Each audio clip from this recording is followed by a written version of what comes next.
우리 옆에 분 바라보면서 함께 인사하겠습니다. 잘 오셨습니다.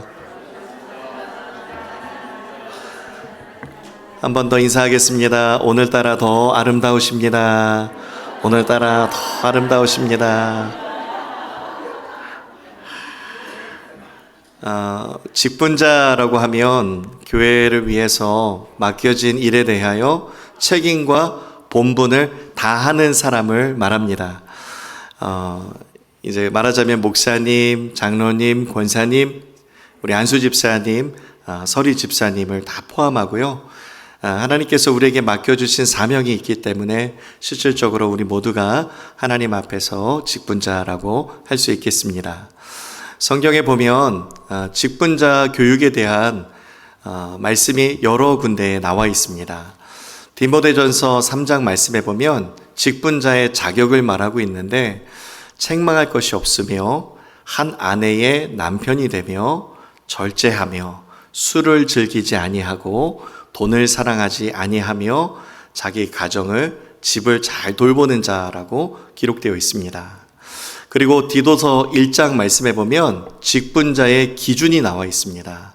가정에 충실하며 선한 성품을 가지며 말씀에 순종하는 자라고 되어 있습니다. 에베소서 4장 말씀에 보면은 직분자를 세우는 목적에 대해서 말씀하고 있습니다. 성도를 온전히 세우기 위해서, 봉사의 일을 감당하기 위해서, 그리스도의 몸을 세우기 위해서라고 기록되어 있습니다. 오늘 사도행전 20장 말씀에서는요, 바울이 에베소 장로님들을 청해서 고별 설교를 하는데, 이 고별 설교 안에는 직분자의 자세와 품격에 대한 당부가 담겨 있습니다. 오늘 그래서 제가 서서 설교하지만 사실 오늘의 강사는 바울이라고 할 수 있겠습니다.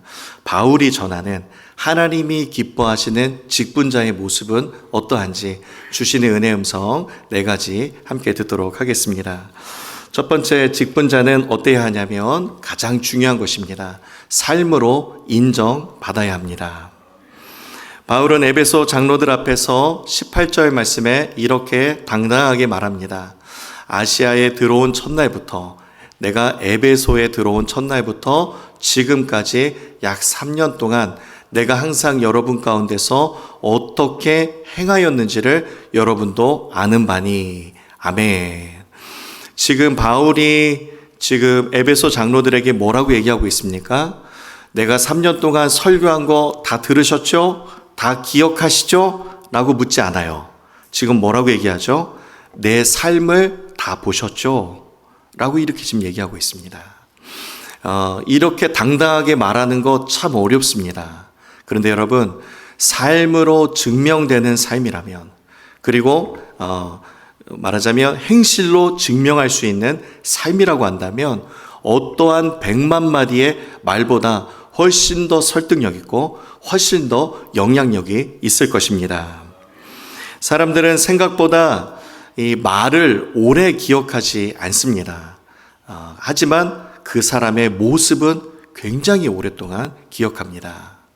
그래서 삶이 따라주지 않는 말은요, 사실상 설득력이 별로 없고요. 그리고 그 말은 오래가지 못합니다.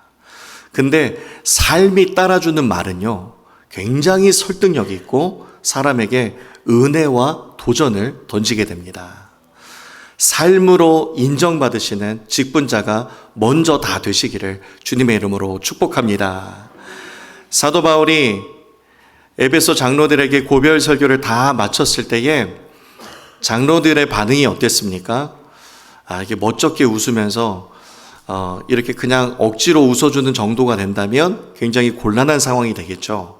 그런데 사도 바울이 내 삶을 다 보셨죠? 라고 이렇게 질문을 던졌을 때에 20장 37절 말씀에 장로님들의 반응이 어떤 줄 아세요? 장로님들이 다 크게 울면서 이 바울의 목을 끌어안고 입을 맞추며 울었습니다. 이거는 절대로 그냥 나오는 행동이 아닙니다. 예의상 울어주는 게 아니죠. 끌어안고 부둥켜 안고 엉엉 울었다는 거예요. 그러니 사도 바울의 삶이 얼마나 진실했다는 것입니까? 바울은 멀리 있는 사람에게 지금 인정받은 게 아닙니다. 3년 동안 바울을 가장 가까이에서 지켜본 사람에게 지금 이러한 인정을 받고 있는 것입니다. 멀리 있는 사람에게 인정받기는 쉬워요. 어떻게 보면은 그냥 좋은 모습만 보일 수 있으니까요. 그런데 나하고 가장 가까이에 있는 사람에게 인정받는 것은 절대로 쉽지 않습니다. 여러분은 어떠십니까? 어느 분이 와서 칭찬을 해주시는데, 와, 남편분이 너무 훌륭하세요.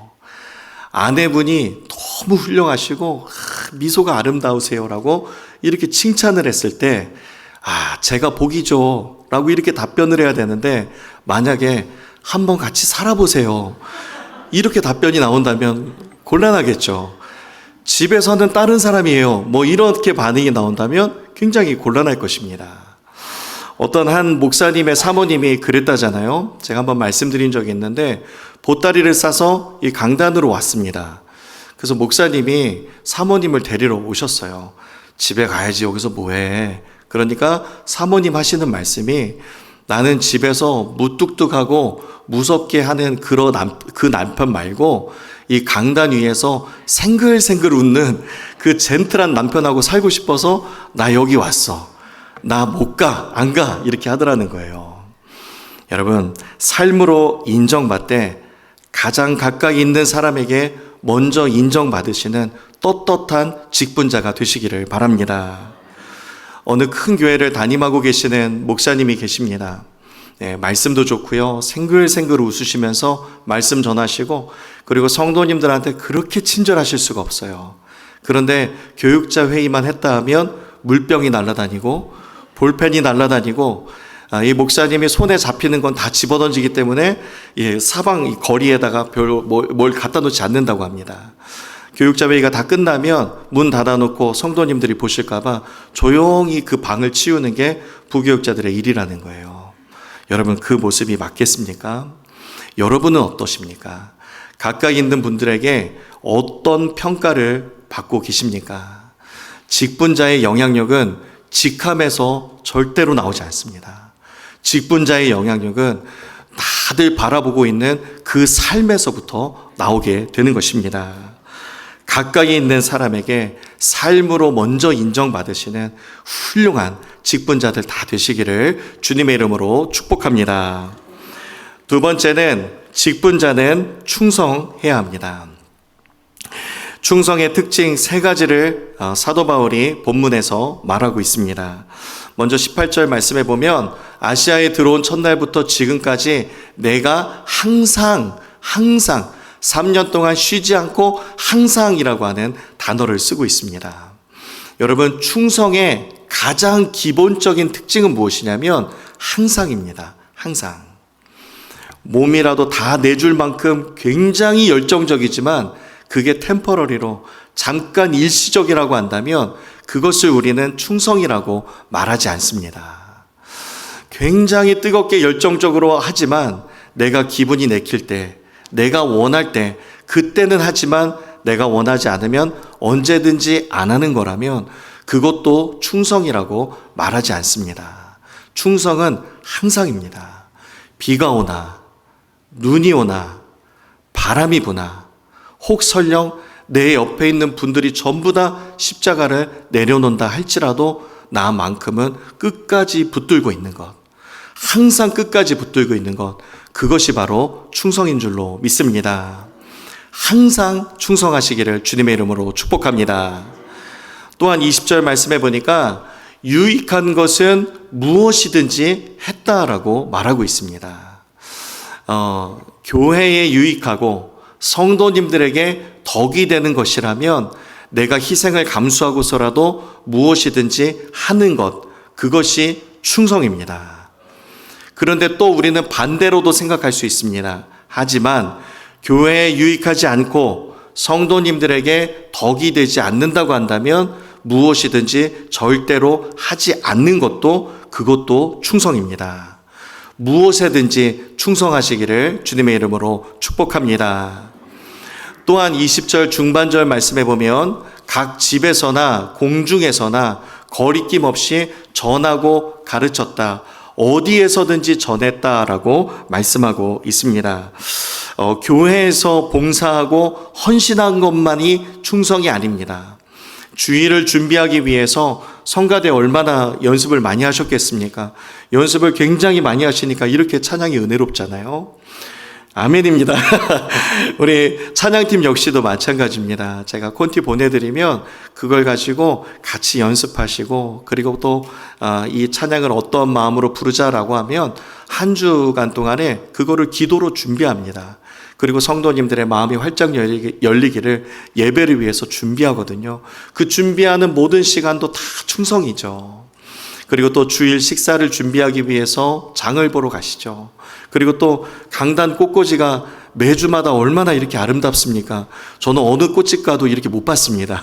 너무 아름다운데 이 꽃을 사러 가시는 그 고생도 있지만 그 어떤 꽃을 만들까 그 아이디어를 생각하는 것도 얼마나 많은 시간이 들어가겠어요. 그렇게 주의 전을 위해서, 주의 일을 위해서, 그리고 주일 예배를 위해서, 성도님들 섬기기 위해서 그렇게 시간을 들여서 내가 생각하고 준비하고, 그리고 발품 팔면서 여기저기 다니면서 이렇게 준비하는 이 모습들 전부 다가 충성이라고 우리가 말할 수 있을 것입니다. 오늘 사도 바울이 말해주고 있는 것처럼 충성의 기본적인 원칙은 항상 무엇이든지 어디에서든지입니다. 항상 무엇이든지 어디에서든지 하나님 앞에 서 있다고 하는 이 코람데오의 신앙을 가지고 어디에서든지 충성하시는 우리 한빛교회 모든 직분자들 다 되시기를 주님의 이름으로 축복합니다. 세 번째는 직분자는 잘 참을 수 있어야 합니다. 오늘 본문 19절 중반절 말씀에 보면 이렇게 말합니다. 유대인의 관계로 말미암아 당한 시험을 참고라고 이렇게 사도 바울은 고백하고 있습니다. 사도 바울도 한때는 이 유대인의 조직에 들어갔던 사람입니다. 가말리엘 문화생이고요. 그리고 엘리트 중에 엘리트였기 때문에 어느 한 조직에 적어도 넘버 2나 넘버 3 정도 되는 서열이 꽤나 높은 사람이었을 것입니다. 그래서 지금 사도 바울을 괴롭게 하고 사도 바울을 이렇게 핍박하는 이 유대인들 중에는 어쩌면은 사도 바울 밑에 있었던 사람들이거나 아니면은 바울의 눈치를 봤던 사람들이거나 한 번쯤은 사도 바울에 대해서 이름을 들어봤던 사람들일 가능성이 높습니다. 그러면 사도 바울은 원래 성격이 이렇게 온순하니까 잘 참았느냐? 그렇지 않습니다. 사도 바울은 본인이 마음 먹으면 지금 당장 해야 돼요. 아주 성격이 급하고 불같았습니다. 그래서 본인이 직접 대제사장의 공문을 떼다가 다메섹까지 막 쫓아 올라갈 정도로 성격이 아주 불같은 사람이었습니다. 그렇게 성격이 불같은 사람이 이렇게 참았다는 거예요. 3년 동안을 꾹꾹 참았다는 것입니다. 이것이 어떻게 가능했습니까? 사도 바울이 부활하신 예수님을 만난 이후에 바뀐 것이 있다면 무엇이냐면 내 원래 성격은 불같지만 내가 이제부터는 주님을 위해서라면 무엇이든 참을 수 있습니다. 이렇게 변하게 된 것입니다. 김익두 목사님도 그러셨죠. 깡패였다가 예수님을 믿고 목사님이 됐습니다. 하루는 성경책 들고 시장에 나타난다는 소문이 퍼지니까 이 시장에 있는 사람들이 이 김익두 목사님을 찔러보고 싶은 거예요. 그래서 진짜 변했나 가짜인가 한번 시험해보자 하고 물을 갖다가 한 바가지를 탁 들이붓는데 김익두 목사님 반응이 어땠습니까? 그 물을 탁탁 털어내면서 예수는 내가 믿고 은혜는 너희가 받았다라고 이렇게 얘기하죠. 그러니까 말하자면 옛날에 나였다면 한 주먹에 그냥 날아갔을 텐데 내가 예수 믿었기 때문에 너희는 오늘 살았다. 이런 말입니다. 김익두 목사님은 원래 잘 참는 성격이 아닙니다. 잘 참지 못하는 분이세요. 그런데 어떻게 해서 참게 되었다고요? 주를 위해서라면 내가 참겠습니다라고 그렇게 결단한 충성을 하나님 앞에 결단한 사람이 되었기 때문에 주를 위해서 참는 자가 된 것입니다. 우리도 마찬가지입니다. 나는 원래 잘 참지를 못합니다. 나는 원래 성격이 불같습니다. 나는 해야 할 때 말을 반드시 해야 됩니다. 여러분, 원래 성격이 그런 거 아닙니다. 사도 바울도 원래 그랬어요. 김익두 목사님도 원래 그랬습니다. 근데 원래 성격이 그런 것이 아니라 삶에 아직 성령의 열매가 충분히 맺히지 못한 것입니다. 원래 내 성격은 못 참는 성격일 수 있어요. 그렇지만 직분자라고 한다면, 주를 위해서라면 무엇이든지 참는 자가 되어야 할 줄로 믿습니다. 그래서 예전에는, 예수 믿기 전에는 무엇이 강했냐면 주먹이 강했어요. 그런데 예수 믿고 난 이후에는 무엇이 강해요? 맷집이 강해지는 거예요. 영적인 맷집이 강해지시기를 주님의 이름으로 축복합니다. 그래서 주를 위해서라면 참고 인내할 수 있는 한빛교회 모든 직분자들 다 되시기를 주님의 이름으로 축복합니다. 마지막 네 번째, 직분자는 겸손과 눈물로 해야 합니다. 물론 겸손과 눈물이 없이도 사역할 수 있습니다. 할 수 있죠. 그런데 겸손과 눈물로 사역할 수 있다고 한다면 그 사역의 현장에는요, 굉장히 은혜가 넘쳐 흐릅니다. 하나님의 은혜가 그 안에는 가득해요. 직분자는 겸손할 때 가장 아름답습니다. 직분자가 직분을 감당하면서 나는 종이라고 고백하고, 나는 그저 무익한 종이요, 나의 주인 되시는 분은 오직 주님밖에 없습니다라고 겸손하게 나아갈 때에 굉장히 아름답습니다. 그리고 또한 직분자는 눈물로 그 맡겨진 사명을 감당할 때 그때 가장 은혜롭습니다. 19절 말씀에 보면 바울은 모든 겸손과 눈물로 사명을 감당했다라고 이렇게 고백하고 있습니다. 사도 바울의 선교 시작 시점을 한번 살펴보면요, 선교를 시작할 때에 주를 섬겨 금식함으로 모든 출발을 시작했습니다. 그리고 겸손하게 성령님께서 세우실 때에 세워졌고, 성령님이 가라 하실 때 그곳에 순종하는 마음으로 출발했습니다. 루스드라 지역에서 선교를 감당하는데, 하나님 말씀을 전하는데 그 지역 사람들이 바울과 바나바를 신처럼 떠받들려고 했습니다. 그때 나는 당신들과 같은 성정을 가지고 있는 인간일 뿐이라고 그 떠받듦에 절대로 따르지 않았습니다. 그래서 돌에 맞았죠. 돌에 맞아 죽을지언정 절대로 주님 자리에 앉지 않았습니다. 나는 돌에 맞아 죽을지언정 나는 종일 뿐이지 나는 주님이 될 수가 없습니다. 나는 신이 될 수 없습니다. 라고 그렇게 고백하면서 그 모든 어려운 과정들을 다 이겨냈습니다. 그로부터 약 20년이 지난 시점인 지금에서 뭐라고 고백하고 있습니까? 나는 이 선교 사역을 감당하는 동안에 주님의 부르심을 받은 이유로 항상 겸손과 눈물로 이 사명을 감당했다라고 이렇게 고백하고 있습니다. 사도 바울은 오랜 시간 동안에 사명을 감당하면서 절대로 변하지 않았습니다.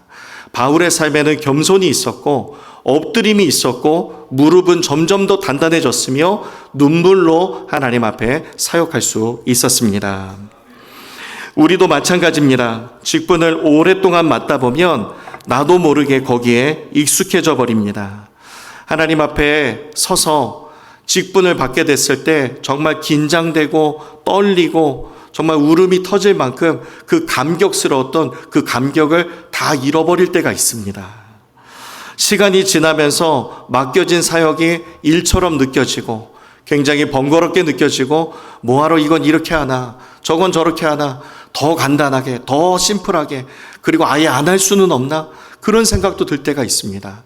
그리고 이상하게 사역을 감당하면서 손해보는 것 같은 생각도 들고 그리고 알게 모르게 짜증이 저 깊은 데서부터 막 밀려올 때도 있습니다.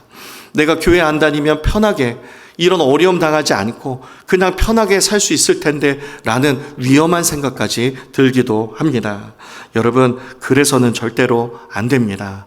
우리는 사도 바울이 20년 동안에 변함없이 겸손과 눈물로 사명을 감당했듯이 오늘도 우리는 눈물로 주님 앞에 서야 할 줄로 믿습니다. 하나님의 성도된 우리 모두는요, 직분자된 우리 모두는 눈물이 말라버리는 그 순간부터 시험이 찾아오기 시작합니다. 여러분, 눈물이 어느샌가 메마르지 않으셨습니까? 우리는 항상 하나님 앞에 울어야 살 수 있는 존재입니다. 여러분의 눈에 눈물이 메마르지 않고 여러분의 삶에 은혜의 감격이 사라지지 않고 살아 숨쉬시기를 주님의 이름으로 축복합니다. 여러분 어떠십니까? 하나님은 능숙한 사람보다 겸손한 사람을 기뻐하시고 일 잘하는 사람보다 오늘도 그저 은혜로 감당합니다. 하나님, 나 같은 사람이 이 일을 감당할 수 있음이 정말 그저 은혜입니다. 나 같은 사람이 예배의 이 부분을 섬길 수 있음이 하나님 얼마나 큰 은혜인지요. 그렇게 눈물로 은혜로 감사로 사명을 감당하는 그 사람을 기뻐하십니다. 직분이 오래될수록 더 겸손하게 더 눈물로 감당하시는 아주 멋있고 아름다운 우리 한빛교회 모든 직분자들 다 되시기를 주님의 이름으로 축복합니다. 우리 주신 말씀 붙들고 함께 기도하겠습니다. 우리 결단하며 기도할 때에 오늘 사도 바울이 우리에게 주신 이 정말 생명의 말씀입니다. 삶으로 우리가 무엇보다도 가까이 있는 사람에게 인정받는 직분자가 가장 먼저 되게 하시고 항상 유익하다면 무엇이든지 어디에서든지 충성하고 그리고 참고 인내하며 겸손과 눈물로 섬기는 우리 직분자들이 다 되게 하여 주시고 하나님 내 눈에서 눈물이 메마르지 않게 하여 주시고 날마다 주님 앞에 울며 은혜의 감격으로 우리가 사명을 감당하는 사명자들이 되게 하여 주옵소서. 우리 간절한 마음으로 우리 결단하는 마음으로 주여만 부르시고 통성으로 기도하겠습니다. 주여, 하나님 아버지, 오늘 말씀을 통하여서 하나님 오늘도 깨닫게 하시니 주님 감사합니다. 하나님의 말씀이 때로는 하나님 아버지 우리에게 들려올 때에 정말 아프게 가슴이 찔리도록 다가오지만 성령님께서 우리의 생명을 살리고자 하나님 아버지 더 나은 그리스도인으로 만들고 하나님 쓰시기 좋은 그릇으로 우리를 빚으시고자 하나님 살아있는 말씀으로 우리 가운데 주시는 줄로 믿습니다. 아버지 하나님, 언제든지 직분자된 우리 모두가 하나님 말씀에 순종하며 선한 성품을 품고 하나님 아버지 하나님 나라와 영광을 위하여서 살아갈 수 있는 우리 모두가 될 수 있도록 주님 붙들어 주시옵소서. 오늘 말씀을 통하여서 사도 바울의 정말 간절히 애가 타는 심정으로 에베소 장로들에게 권면하고 있는 이 생명의 말씀이 오늘 우리에게 동일하게 들려질 수 있기를 소망합니다. 성령님 함께하여 주시옵소서. 우리 직분자된 우리 모두가 하나님 말씀 앞에 겸손히 엎드림이 있게 하여 주시고 아버지 하나님이여 삶에서 가장 가까운 사람들에게 인정을 받는 직분자가 먼저 되게 하여 주시고 하나님 충성이라고 하는 것은 내 기분에 따라 움직이는 것이 아니라 주님이 맡겨준 십자가를 포기하지 않고 비가 오나 눈이 오나 바람이 부나 흔들리지 않고 그 십자가를 붙들고 서 있는 것인 줄로 믿사오니 항상 끝까지 무엇에든지 어디에서든지 충성할 수 있는 우리 모두가 될 수 있도록 주님 붙들어 주시옵소서. 하나님 아버지, 직분자들은 참고 인내하는 자들인 줄로 믿습니다. 아버지 하나님, 우리의 성격이 어떠하든지 주님을 만난 이후로 우리는 변화되었습니다. 새 사람을 입게 되었사오니 아버지 하나님, 주를 위해서라면 참고 인내하며 중보하며 기도할 수 있는 하나님 아버지 성숙한 믿음이 되는 하나님 우리 모든 직분자들이 다 되게 하여 주시고 아버지 하나님, 겸손과 눈물로 사도 바울이 일평생 사역했던 것처럼 우리 눈에서 눈물이 마르지 않게 하여 주시고 하나님 아버지 절대로 주님의 자리에 앉지 않게 하여 주시며 우리는 무익한 종일 뿐임을 기억하며 주님 앞에 그저 쓰임받을 수 있음에 감사함으로 주님 앞에 나아갈 수 있는 우리 모두가 될 수 있도록 주님 붙들어 주시옵소서. 오늘 그리고 다음 주 하나님 바울이 전한 직분자의 하나님 이 세미나의 말씀으로 우리가 함께 말씀 보기를 원하는데 우리 한빛교회 하나님 아버지 아주 멋있고 훌륭하고 아름다운 직분자로 세워져 가는 우리 한빛교회가 될 수 있도록 주님 붙들어 주시옵소서. 주님을 더욱 더욱더 닮아가기를 소망합니다. 하나님 그리스도의 장성한 분량에 이를 때까지 충만하게 하시고 믿음이 충만하게 하시고 성령으로 충만하게 하여 주시옵소서. 우리 한빛교회 모든 성도님들 은혜로 날마다 충만케 하시고 성령으로 충만케 하여 주시옵소서. 날마다 믿음으로 승리하는 우리 모두가 될 수 있도록 하나님 붙잡아 주시옵소서. 주님의 마음을 시원케 해드리는 직분자가 되게 하시고 하나님 쓰시기 좋은 그릇으로 빚어지는 우리 모두가 될 수 있도록 주님 붙들어 주시옵소서. 주님 감사합니다. 감사드리며 예수님의 이름으로 기도하옵나이다. 아멘.